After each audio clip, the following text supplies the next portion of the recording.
Nay, kasama ko po yung crush ko. Hello po, tita. Saktong-sakto, nagluto ako ng masarap na pagkain. Talaga po, Nay? Halika dito, kumain muna kayo. Ah, sige po, tita. Oh, ito, masarap yan. Ako nagluto niyan. Mapapadami na lang po kain ko nito, Nay.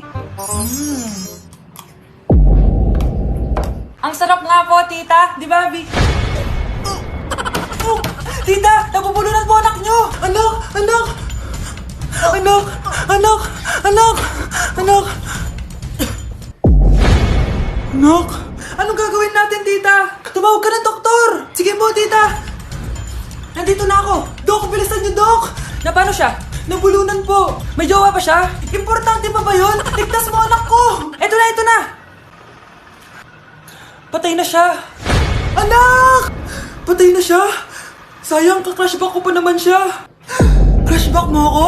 Pag ganyan mo lang sinabi, so tayo na?